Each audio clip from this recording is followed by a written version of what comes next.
Good evening, everybody.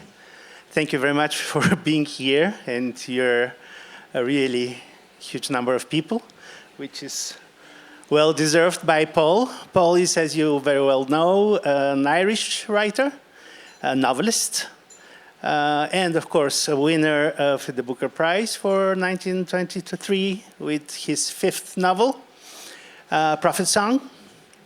And the fact that you're here already pretty much proves that you're absolutely aware about everything having to do with his literary production, with his novel, with his biography. So I'll skip this part. What I just want to say is that, as a beginning, that I come from academia, I do literary theory, I teach it to the students, so very much I am somehow formed to stick to the text rather than to the author. I know it is very dated attitude, absolutely aware of this. So the fact is that I'll put several questions in the beginning to Paul with regard to his biography and the way he's positioned in this great literature that he comes from. And after that, I'll ask several questions having to do with this novel that has been presented so powerfully at the stage here, and that is strongly connected with the topic of this event, dystopia and resistance. And after these questions, I'm sure that you've read the novel, and this is important somehow to consider yourself as an audience that is well familiar with what is going on in the novel, and it was presented here, so you are, even if you haven't had the chance to read the novel beforehand. So my first question has to do with the personal development of Paul. Paul, so it was well known that you actually did your studies, English and philosophy, if I remember correctly, but you somehow decided to discontinue this. And after that, you obviously chose the career of a journalist for a while. You did some time of your life dedicated to film criticism. And it was after this period of time that you decided that you want to become a writer.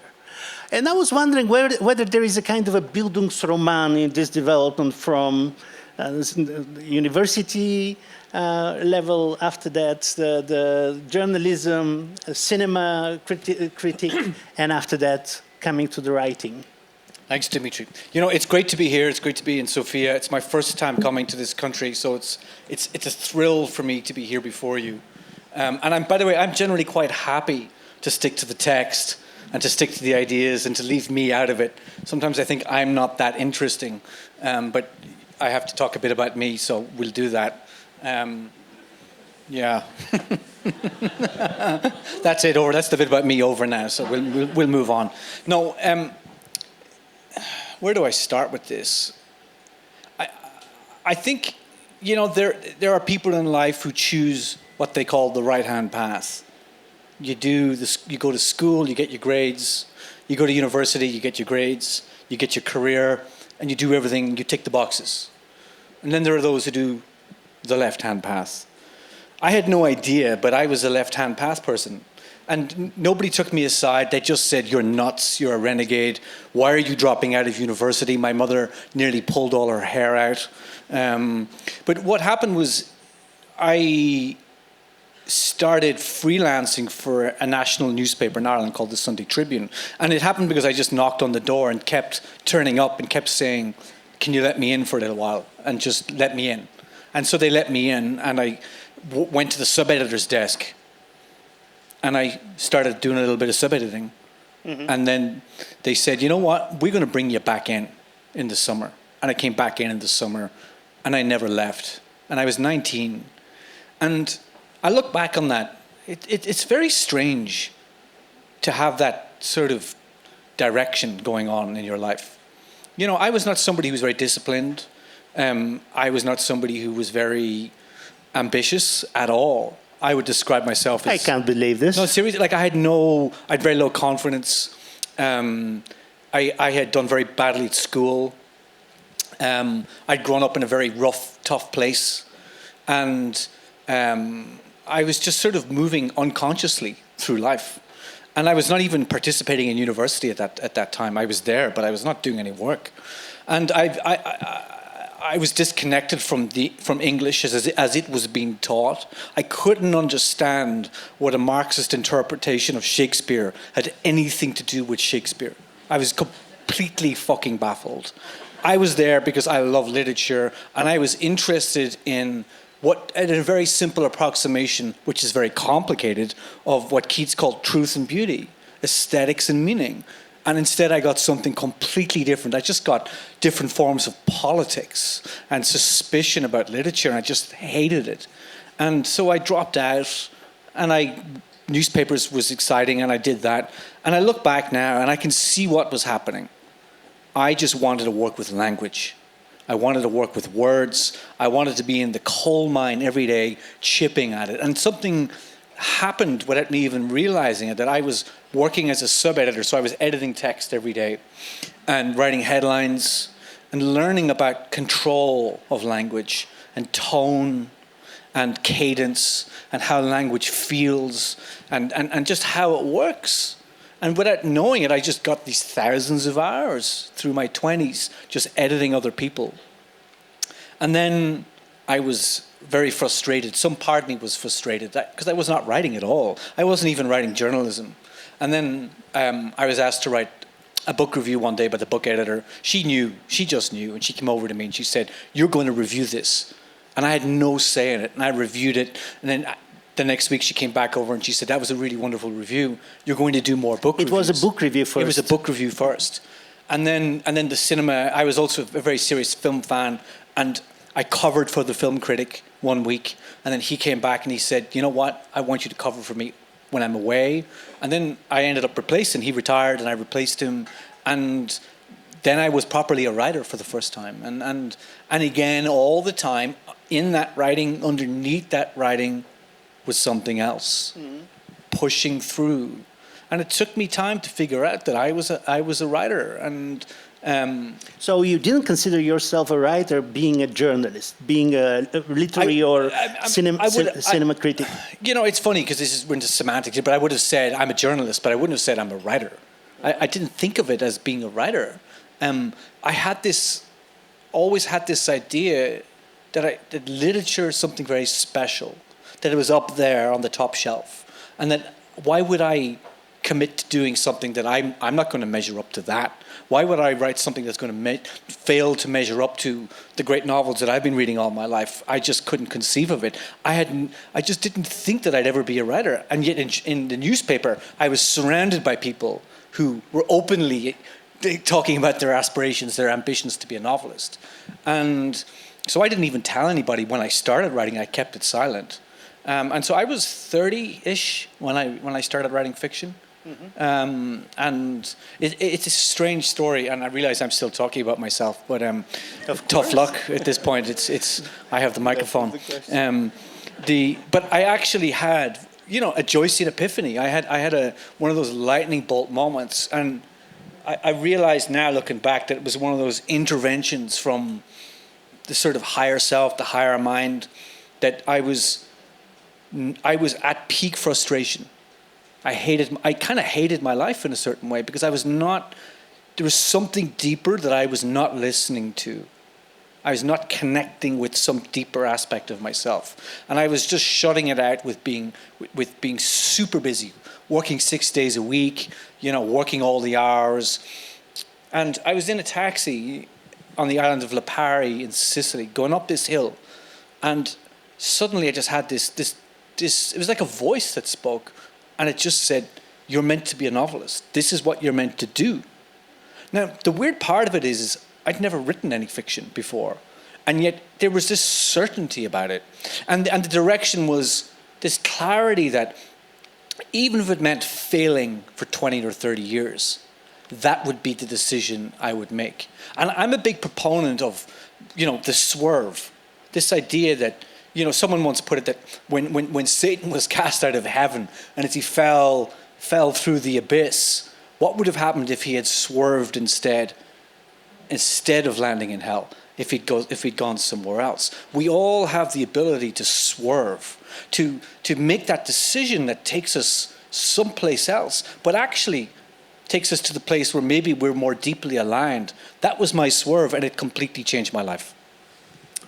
Yeah, actually, I wanted to continue in this direction, having to do with Irish literature. You all know that this is a fantastic literature, very, very powerfully established for already at least 2 decades, 2 centuries, but particularly in the 20th century, it became incredibly important. And in that sense, I was wondering to what extent it was an inspiration, to what extent it was a burden, this incredible legacy, this incredible presence, this incredible wall in front of which you stand when you're about to start. Do you have this feeling that you're kind of a successor of the great writers of Irish literature, or you consider yourself rather as a rebel, as a revolutionary with regard to what this tradition represents? You've just put a thought into my head that I've never had before. And the thought is this, that it's possible that in that period of time in my 20s, when I was truly ignoring whatever was deep back there, when I was ignoring the call to literature, that perhaps it was the burden of what came before. Now, I don't know this, but it's an interesting idea. Because if you think about it, if you're an Irish person and you're thinking about writing, well, who came before you? I mean, Joyce. Okay, Joyce is the cul-de-sac of maximalist literature. That's the full stop. He just took it as far as it could go. Beckett, there's another cul-de-sac. He's the cul-de-sac of minimalists, existentialist literature. He took it as far as it could go. That's really intimidating. Then there's Yeats.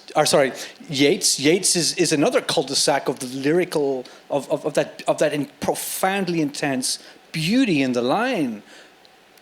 It doesn't leave you anywhere else to go in a certain kind of way, and yet we write, and yet there has been a century of writers, and so if I look at my own trajectory, I have obviously been influenced by Irish writers. It's inescapable. I mean, it's so inescapable that these kind of writers, like particularly Joyce, like he's in the water. You drink the water, Joyce is in the water. These writers they're not just on the page, they transmit into the culture.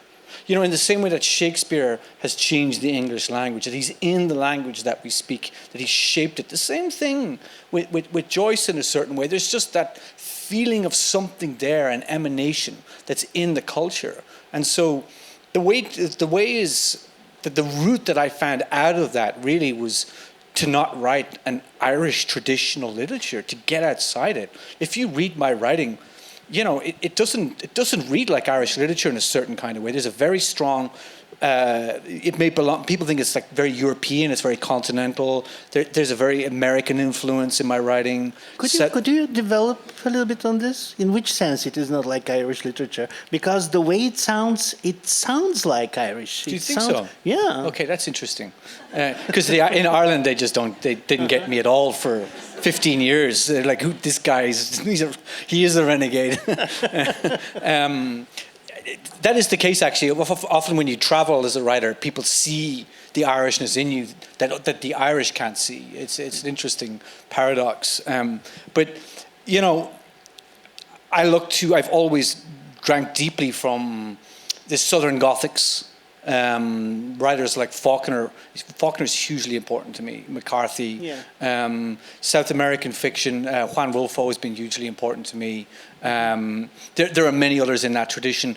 We mentioned this last night over dinner that there's a sort of a sense of the South Americans in particular grab something from the Russians, which is this unashamed pursuit of the metaphysical. Of the really profoundly dangerous and deep ideas in the novel. And I mentioned on this place that we actually in Eastern Europe very much flatter ourselves to develop this tradition. Yeah, absolutely. And the metaphysics is a thing that belongs to the continental novel. But Irish fiction is not quite as deep into that. And as Irish readers, we don't quite, it's just not natural to our sort of sensibility. And so my fiction has always been very deeply metaphysical. And what do I mean by that? I mean that it's chasing after fundamental ideas about what is it to be a human being. Not questions about society now, what's it like to be in society as a person in the world we're in now, but actually questions about, you know, what is it to be a human being? To cut it open all the way down to the bone. What does it mean to be a human being when faced with the profoundest sense of the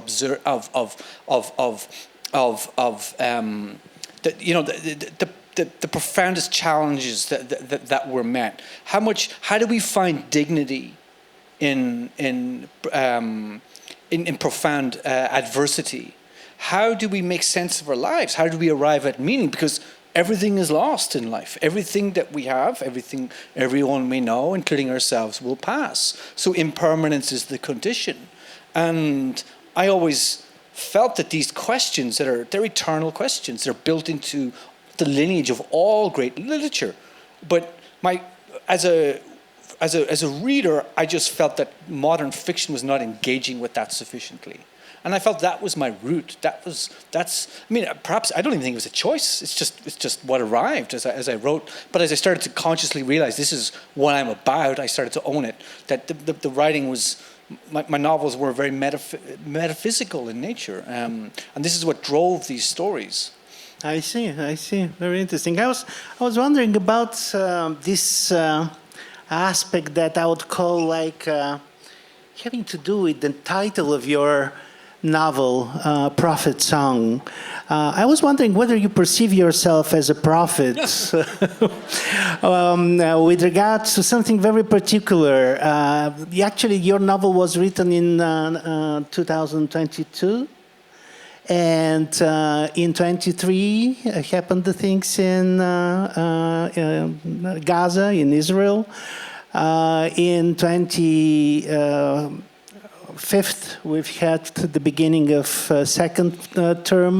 Trump's second term. So what your book is talking about, this kind of having a very solid, well-established democracy, sliding towards a type of a dictatorship, a kind of regime, a kind of state of emergency. This is something that we see happening nowadays in very, very powerful, very much like the epitome of democracy countries. So in that sense, your novel is, it seems to me, that you should consider yourself as a prophet in this respect. So what's your attitude in this? I find it a bit strange because Trump was in power in 2016. It was a different Trump then. Yeah, but it was all there. It was all there to be read. You know, the proto-fascism was there, the disruption of reality, the contamination of the real, the contamination of alternative politics, truth, post-truth, the taking reality and then making it into something else, shamelessly saying one thing is another thing. This was going on from 2016 openly. And I was watching this, and I was sort of just reading the signs, and I would talk to about friends and saying, like, it's obvious to me where all this is leading to, because these are energies. These are often, unfortunately, sort of epochal energies. There's something I could smell it, I could feel it, I could almost touch it, this sense that we were turning into something completely different. And the technology is fundamental here as well, because it was very obvious to see, fake news was a term that was coming out, but that this new problem was emerging, which is an epistemological problem, the idea that how we know the world, that we could no longer truly know the world.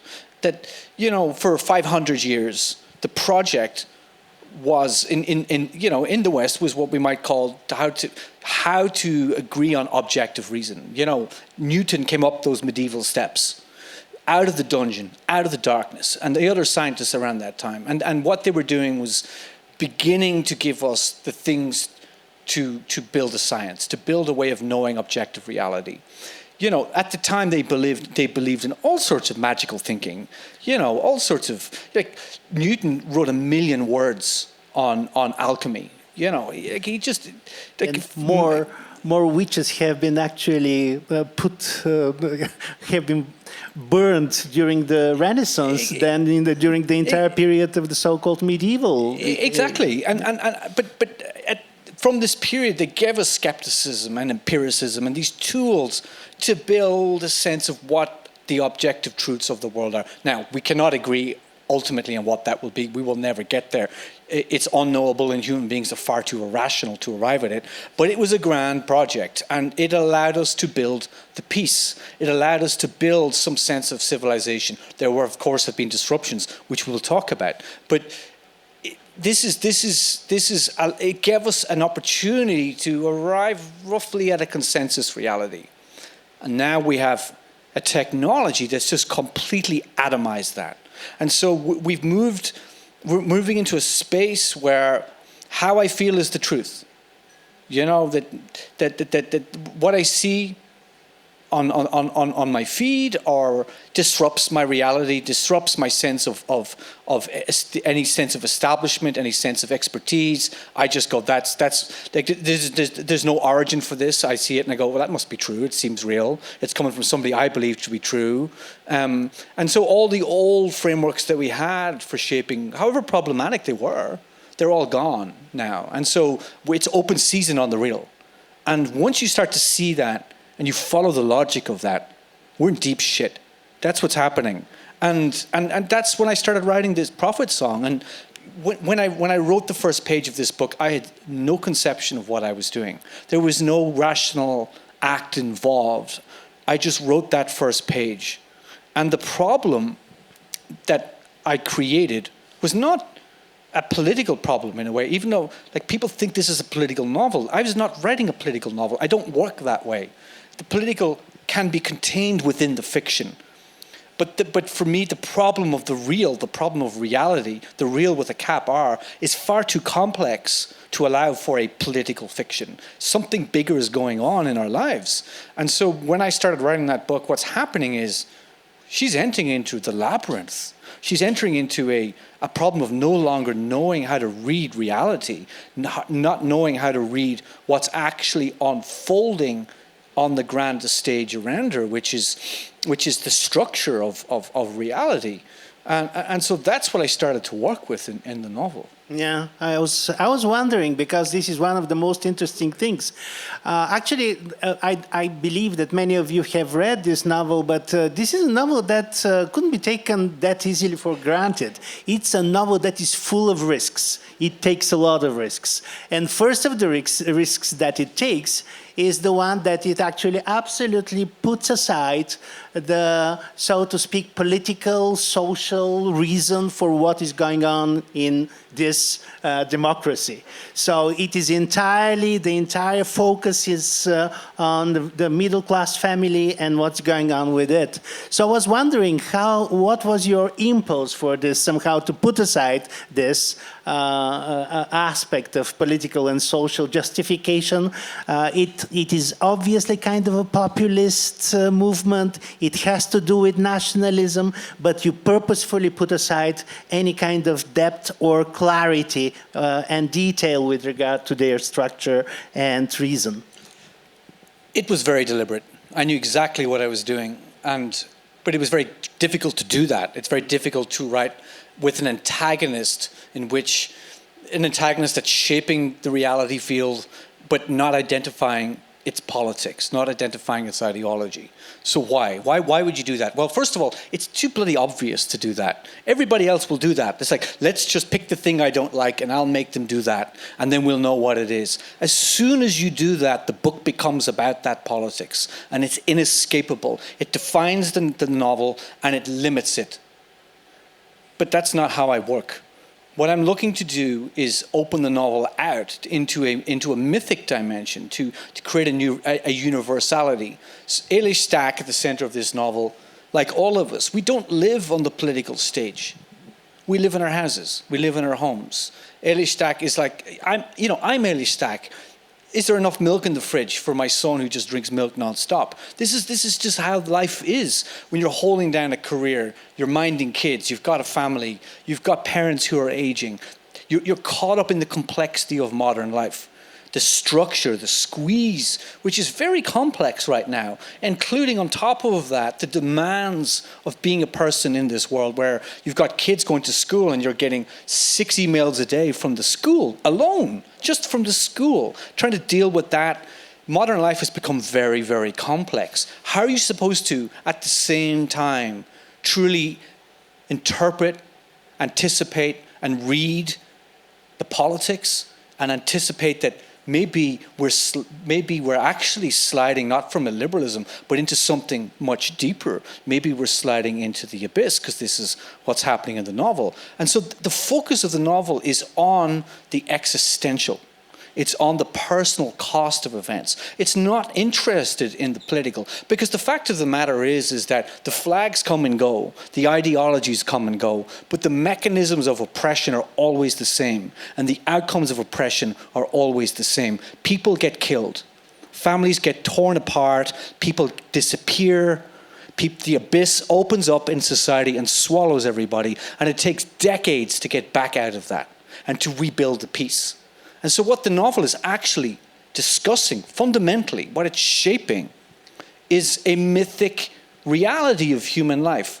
That we live, particularly in the West, with this idea, this teleological idea of progression. We think we're moving towards this perfect society, this perfect ideal of humanity. And it's such a dangerous idea. It's so dangerous because we are fundamentally irrational as a species. We are just irrational to the core. We cannot do rationality and we cannot build perfection. We're not able to do it. Just try going about your day and following your to-do list. You can't do that. Neither can I. But as a society, we believe this.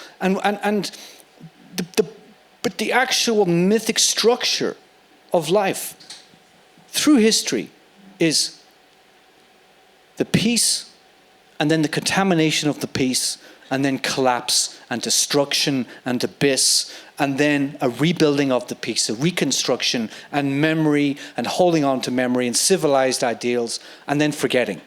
The forgetting comes then. And people start to say, yeah, but that was then. And it's happening now. Apparently the Holocaust is just made up now. Apparently this is sort of the world that we're in, where things that seemed profoundly ridiculous even 10 years ago can now be said openly, challenged. Like even aspects of Nazi Germany can be challenged, reinterpreted in a more sort of soft light. This is because what happens is, lived memory passes. Generations die. We're now at a time where people who went through World War II are gone. My grandparents are gone. People of that time are gone. And the lived memory goes. And so what have you? You enter into the forgetting. We're now in the forgetting. And so this is what the novel, to me, is fundamentally about. This is why I don't think the novel's dystopian at all. To me, it's intensely realistic, but also mythic. And for this realization that Ailey Stack has, and where the title of the novel actually comes from, when I came up with that title, I wasn't actually thinking about how it's actually most commonly interpreted, which is, this is saying this might happen to us in the West, because of course it could. But actually, what it speaks to is the moment in the book when Eilish has gone down into hell. She's gone through all the circles of hell, and everything has been taken away from her. And she has this understanding, this epiphany, this realization that this idea of biblical cataclysm that she has grown up with, it's just a myth. It's a story you get as a kid. And that actually the end of the world is an eternal recurrence. It comes around again and again and again, but it's always local. It's local because when it comes to you, it's coming to your town and your city and your family and your people. The missile comes through your house into your community, and it takes your life, and that's the end of the world for you, or it's the end of the world for your family, and that's what the end of the world actually is. And the rest of us, we watch it on the news. And we build this high feeling up, build this wall up around our good feeling. And we distance ourselves from it. We watch Mariupol being flattened to dust. We watch Gaza being flattened to dust.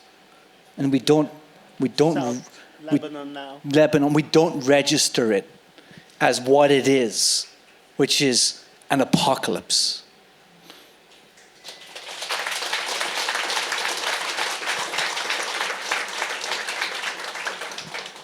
Yeah, strong words and just words. And I was wondering, there are kind of two things that are in an internal clash, a kind of contradiction in the novel. On the one hand, we have this kind of very resilient denial. This denial is somehow so resilient, so tough, so devoted that in a moment the reader has this feeling that this kind of middle-class woman and her kids are just not terribly smart. They're kind of not sufficiently smart. And I know that you did it purposefully. So from that point of view, we have this kind of sliding from this level of bios to this level of zoe, the thing that Agamben describes, this development from a social being, social life, towards a kind of total deprivation of the human existence and of human person, of any kind of protection and shields. And on the other hand, we have this other perception that despite the fact that these people are deprived practically of everything that could provide them with dignity and reason and reason to be, to live, the will to live, they continue somehow to preserve a kind of something that Alain Badiou calls immortality, some kind of this ability to resist, to preserve yourself in front of the strongest, the most difficult circumstances, and to preserve this humanness. And these two things, movement from bios to zoe, and the other thing, the immortality of people who are capable of preserving themselves, is really a fantastic achievement. But what do you think, what is actually your attitude with this respect? In many ways, this boils down to the denial of the real, of failing to read reality. So, you know, I just think it's most of us, we're conditioned by our conditioning. You know, if you grow up in a liberal democracy, you presume that is how things are going to be. That which has been is going to continue to be. This is such a dangerous idea. You think the terror can't come. The terror is not going to come to us. But the terror is always on the other side of the door. And there's always some fucker who wants to open it. That's life. And so Eilish in this book is just in denial of what's happening. The government has been elected, a populist government. Democratic norms are beginning to slide. The media is starting to be controlled. But they tell themselves, yeah, but it's not going to be allowed to happen. We're not going to pass that kind of legislation here. We're not going to... You know, the international authorities are not going to allow that kind of thing to happen. We're a civilized, democratic country. But piece by piece, it starts to erode. And the grand irony of this novel is that it's already over before it begins. The point at which it begins is the point at which freedom is completely ended. That Eilish is now locked into something which is a profound unraveling. You know, that descent into the underworld. That's now locked in. And yet, it's asking questions of free will. It's examining her ability to interpret this labyrinth that opens. You know, that she can't read the fates. It's kind of Greek in a certain way. The fates are going to work. They cannot be read. Something incoherent, something that cannot be grasped, something far beyond your powers of comprehension, the sublime in a certain kind of way, is now at work. Something that brings out your terror. And what do we do as human beings, as individuals? We want to survive. We want to thrive. What does she want? She wants to protect her family. She wants to go back to that world. But of course, it's too late. And as the novel says, now the great awakening begins, because they were sleepwalking. But Eilish goes through the book and she makes decisions. She's in the labyrinth. The monster's in the labyrinth. She's trying to outwit the monster. She's trying to see what's ahead of the corners. But you can't read it. It's too great. And all my fiction has done this in one way or another. It sort of grappled with this core problem about what it is to be a human being.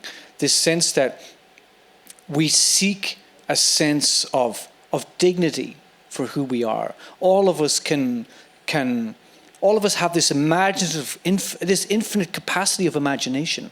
All of us have infinite feeling within us. Every single one of us has this sense of the profound, powerful, infinite sense of being alive, being a sovereign individual, being a person. It's a beautiful thing that modernity has given us.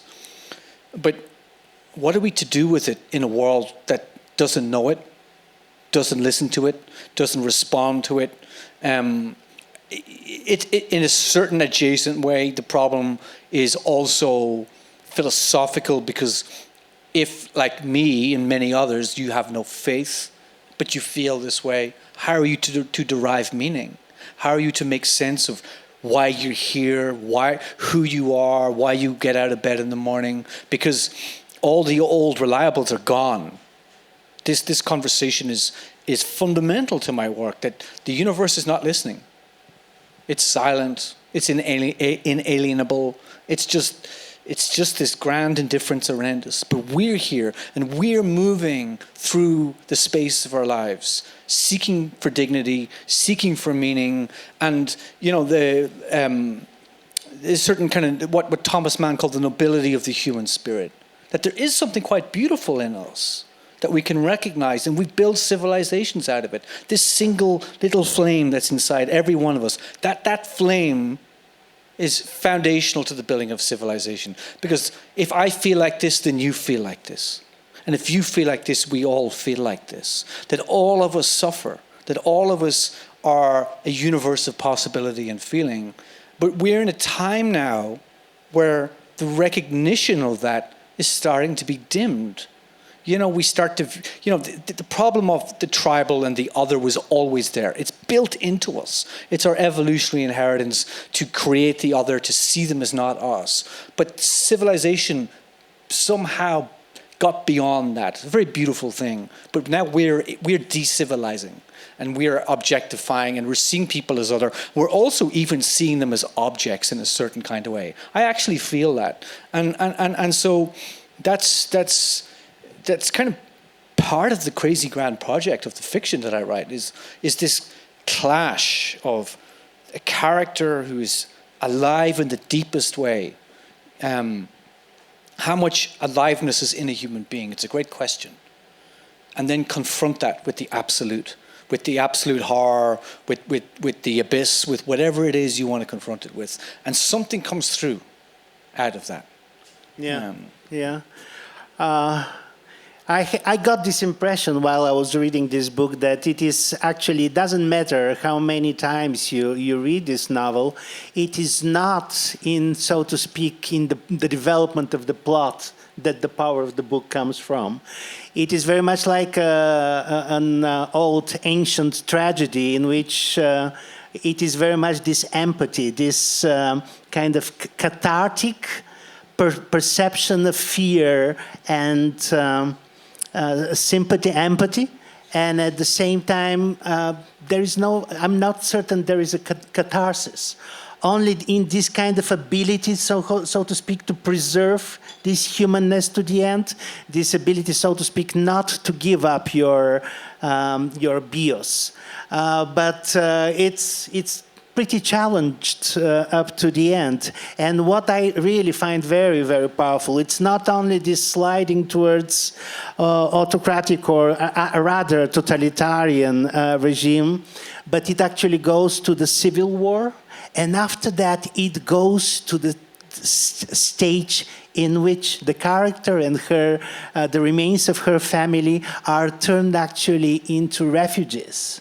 And this, the feeling of identifying with people who are like us, middle-class people, white people, Christian, who are forced to experience this kind of refugee tragedy is something very, very strong, because we are not that capable of being that sympathetic when the color is not the same, when the religion is not the same, when the cultural status is not the same. So I find this really, really very powerful. And from that point of view, I really believe that the power of the book is not in this kind of, oh, let's see what's going on and what will happen.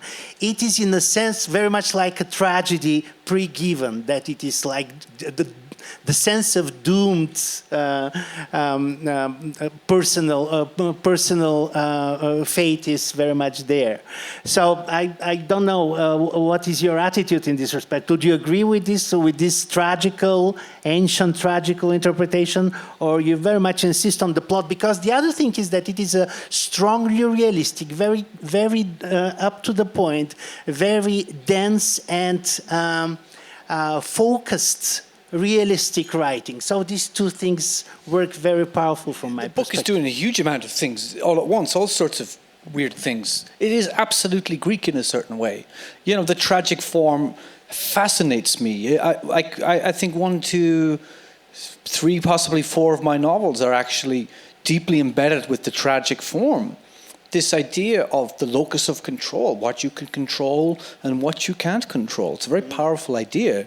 But to take it into the modern space, you know, what do we do as novelists? We have to keep interpreting, reinterpreting, reformulating fiction. You know, 20th century took the novel apart. Modernism took storytelling apart and brought it back down to a place of consciousness. And where do we go? You know, we've had postmodernism, and we've had you know, we're in Delta now. That's where we are. There's just everything is available all at once. This is Delta, and so it's up to you to decide what forms you want to build your fiction out of. And for me, I see the power of building the new on the old, of being inspired by the Greeks. I talked about the idea of the labyrinth earlier, and how in a certain way Eilish is in the labyrinth. I conceive of her as entirely modern in her sensibility. She's a modern character, but she's also ancient in what she has to navigate, what she's met with. And the reason that the Greeks still have power over us today is because of these forms spoke to eternal truths about what it is to be a human being. That will never change. We are thrown into life, and we cannot read the world. And there's so much that will be beyond our power to change, so much that will be beyond our comprehension, and there will be so much suffering created unjustly. And yet individuals will move through a space of a life trying to figure it out. And I find that such a powerful idea. I'm also deeply motivated by the idea of myth, and how I think storytelling is actually the most difficult thing to do. Of course, modern writers have fragmented storytelling, atomized storytelling. But when I, you know, as I've become a writer and thought deeply about this, I actually believe that telling a story properly is the most difficult thing that you can do. When I say properly, I mean a story like a myth, to get a story that actually has deeply compressed symbolic imagination in it. Stories that contain symbolic truth about human beings. That is the damnedest hardest thing to write. But that for me has become, I think in a certain way, the project is to borrow from my own time, borrow from the modern consciousness that I have, my own feeling for language, the inheritance of all that's come before, all the kind of fiction I'm interested in, and then to reformulate it in my way, in something that speaks to modernity, speaks to now, but actually starts to relocate us back into meaning. Because this is a fundamental problem. Postmodernism says there's no meaning. Fine, that's great.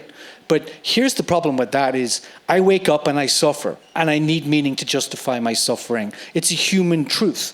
We cannot escape it. We need meaning to live.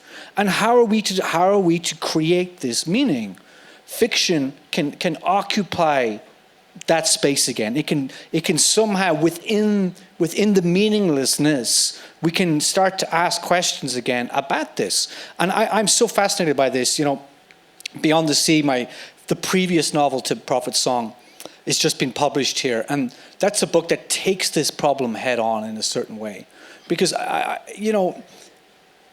we live in a time where so much fiction comes from the space and the idea that everything is societal. Everything can be solved by and within society. And I think that's a foolish idea.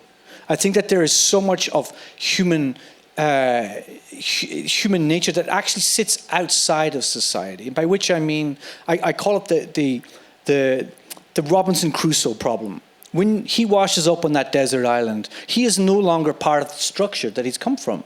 He is confronted with the cosmos, he's confronted with his God in his deepest meaning. He has to figure out who he is. But don't you think he reproduces the entire cosmos that he's deprived of? Yes, but something else starts to emerge, a deeper conversation of meaning of who he is in relation to this thing around him. And this aspect of mind is a fundamental truth of everybody. We need to interpret who and what we are in the world that is outside of society. It's to do with meaning, and it's a profoundly, it's a much broader conversation than that. And fiction used to do that in a very deep way. When you read Melville's Bartleby, the Scrivener, Bartleby is overcome with what we call acedia, that sense that life is no longer has any meaning. So why bother? I can't be bothered. I'd rather not. He's just given up. Dostoevsky grapples with this again and again. How, this sense of nihilism, the sense of there's no meaning. I've got to seize it for myself. Nietzsche said that Dostoevsky was the only psychologist that actually had power over him. That Dostoevsky made Nietzsche possible and necessary. This idea that if there's no God, how do we create meaning? How are we to arrive at a sense of some personal satisfaction in a way? And Conrad has that conversation. It moves all the way up to the existentialists. And then Beckett came. And Beckett drove it into the ground with his wail of despair and gnashing of teeth, because it just became too absurd. And we have moved, I think, in the decades since, away from that problem. That public debate is not there anymore. And we're now in this space where we've had, a couple of decades of really politicized literature. And it has absolutely got value for, in terms of we want to make the world a better place, but it very often doesn't create good art. That's the problem. And so I think that for me, the challenge is to write outside that space. Mm-hmm. That's the goal. Yeah, I was wondering, what is your attitude with regard to the so-called genre literature and great literature? Genre literature, yes. And great literature, festival literature, literature for awards, literature for the future, for the eternity. So genre literature is what is actually very, very popular nowadays. This is something that very much turns into bestseller and so on. So I was wondering whether you see a difference. Obviously, it doesn't seem to be the case, the way you ask me and the way you look me. But I'm interested. Sorry, did you say genre literature? Genre literature. Okay. I mean, what is a genre? It could be fiction. It could be science fiction. Okay, it could be a fantasy. It could be a crime fiction, and so on. Publishers need to put labels on things. This novel is this, and this is that. But really, I judge fiction by the amount of truth it contains. How much human truth is in this story? That's all I'm interested in. When I think about what literature is, I think that I look back on the canonical writers, the great writers. If you read a Virginia Woolf novel, you read To the Lighthouse, you realize that what she's doing is, she's writing equations of human truth. What do I mean by this? Scientists, mathematicians, physicists, they write these equations that are abstract. We can't see them, but yet they formulate truth about what the world is. But novelists and storytellers do the same thing. They formulate from equations of human behavior, human truth about what it is to be a human being. And we keep going back to Jane Austen or Virginia Woolf or Conrad or Dostoevsky because their formulations are the best. They are deeply powerful. Even today, we still read Sophocles because those formulations of human truth are undeniably true. They're undeniably powerful. I recognize aspects of myself in Hamlet, in King Lear, in Electra. That's how it is. That's what it means to be a human being. And so for me, the only distinction we should make about fiction is how much truth it contains. And at some point, the fiction that contains the greatest amount of truth, that's the one we need to make time for. We need to make space for. We need to read again and again and again, and we need to give to our children and let them pass that down, because that's how we actually build something that's actually worth keeping. Okay, thank you very much. I think we made a really serious conversation, so it's a time for me to keep silence, and it's time for you to ask questions. And the floor is yours, please. I don't see you, so somebody else should see you and give you the microphone. But please don't be shy. You see, I have a translation coming in here, so I'm sure it's going to be fine. Can you talk a little bit about paragraphs? So yeah, I thought talking about this. I was thinking about these run-on sentences, paragraphs, the fact that there are no quotation marks. But I decided to put this aside because let's talk about it. Let's talk about it. Okay, yeah, let's talk about it. Okay, so. Form. This is what we call form in a novel, form in storytelling. Form is all the decisions a writer takes that shape the text. And form is very important. In truth, every decision you make when shaping your text should actually associate back to the meaning of the story. It's very important. Not all novelists do this. Many make the mistake of doing things for fun, of doing things because it looks like modernism or remodernism, or it looks interesting, but it actually has no meaning. That is actually the definition of pretentiousness. Serious consideration of form means that every decision actually creates the feeling of meaning in the text.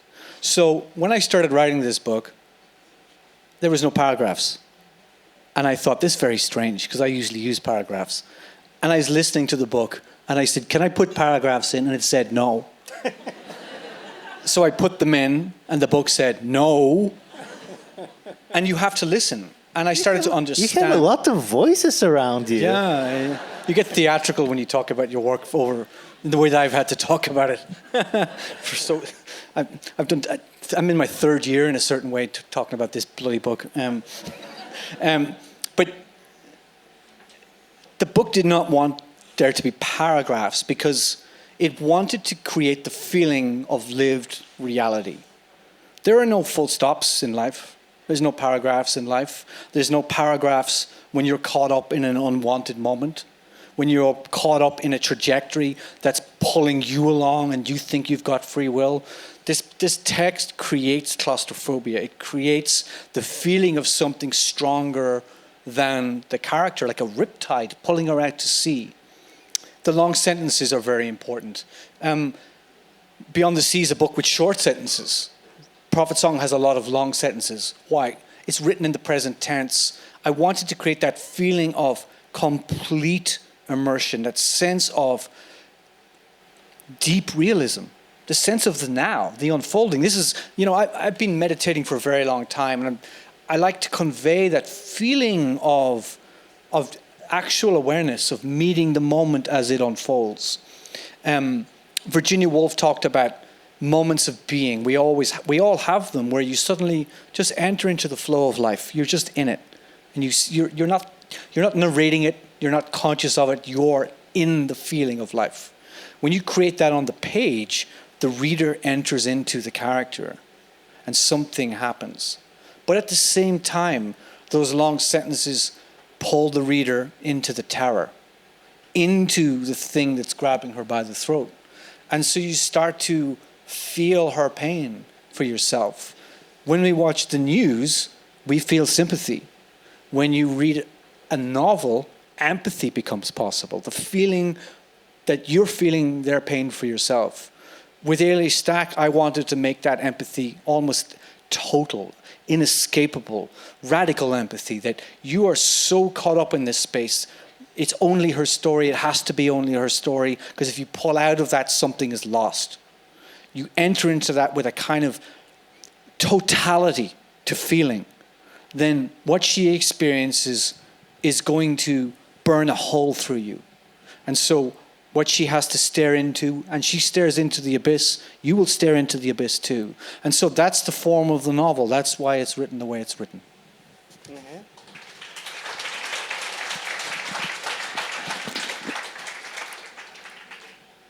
Hi, again, actually, because we had... Hi. It's me from the last interview we had today, and I saw you completely dizzy and exhausted. All this smart talk you have to give, all these profound readings and interpretations about your book and the world. And I asked you a question that I want to repeat now in front of the audience. Maybe you've changed your answer, or you could repeat the one you gave me. Damn, that's hard. You once said, "Oh my God," when I asked you something. And I asked you after all this smart talk, what's the dumbest, most imbecile, most idiotic thing we could actually say about the world today? Yeah, I remember that. Yeah, because we've heard enough smart. I think Do you remember the answer? I did 6 interviews today. I remember. And this is the 7th, and my brain is starting to fall out my ears. Yeah, I but know. I think I said that, was it something like that we know fucking nothing? Was that the answer? So or? everything is fucked up. Oh yes, yeah. That we the Just to give you a certainty hint. that everything is fucked. This certainty that everything is fucked. It's a really dangerous idea. There are people now who are like, I'm not going to have kids because our projection into the future just sees the void. You know, climate change is absolutely just seems horrific. The politics seems horrific. What the technology is doing to us seems horrific. What AI is going to bring to us seems horrific. And in many ways, these things are undeniable. True. They're absolutely horrifically scary things. But we should never presume to know the outcome of the future. It's an awful kind of presumptuousness, because reality is always far more complex. When has anything unfolded the way you thought it would? Even in your own life. It's a very simple idea. We're always projecting anxiously into the future, but what unfolds is always way beyond us. Complexity is, we cannot seize hold of it with the human mind. And so what's unfolding now, the narratives are looming before us with this sense of terror. But we should not presume to know how it's going to be. And that actually maybe it won't be fucked. You know, maybe. And if not, then maybe we can do something about it. And that's I'm not deliberately offering a sense of hope here, because I'm not your guy for that, as you probably gathered.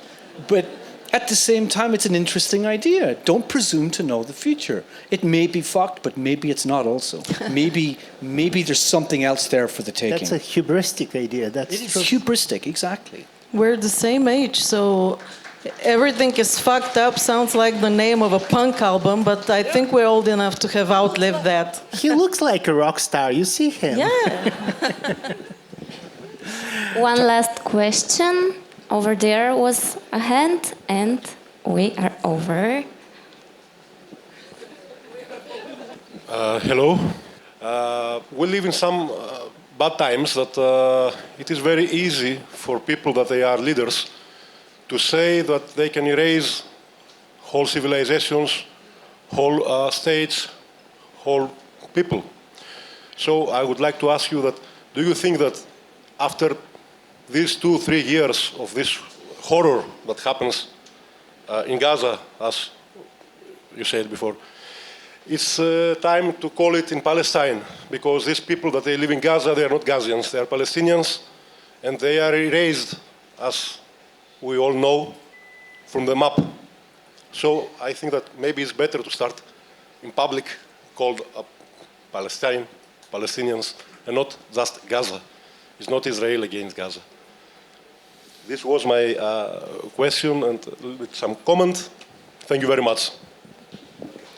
Thank you. The Irish government has been really forthright on this issue, and certainly I'm very proud to be Irish on this issue. The Irish government has said systematically that continually that the Palestinians deserve a right to a state, that they're human beings, that what's happening is apartheid, that actually what has happened is a genocide, and it has met the standards of genocide. There's been countless experts on genocide, including Jewish scholars who have said it, and it's been really disturbing as a human being to live through this time and to watch this stuff happening. You know, when I was writing Prophet Song, I had to do a lot of research. I had to enter into this space. You have to feel this space. You have to go into it. And then Ukraine started, and I started watching the news, and I couldn't take it, because I'd gone so deeply into this space as a novelist that even though the civilian in me knows this is the reality, the human being in me couldn't understand it. And then Gaza comes along. And we just watched. And what was astounding was, again, that sense of powerlessness, that sense of millions of people around the world going, make this fucking stop, and it not stopping. We're just not having the capacity to influence it.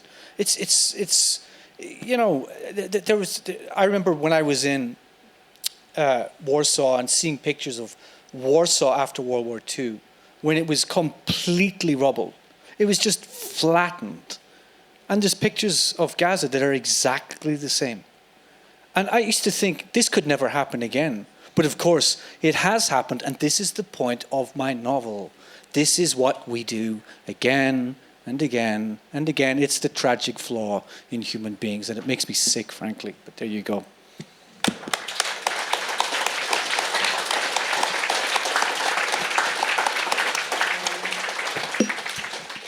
Thank you very much, Paul. Thank you very much, everybody, for being here, for being so engaged and devoted to this conversation. Thank you for the great interview.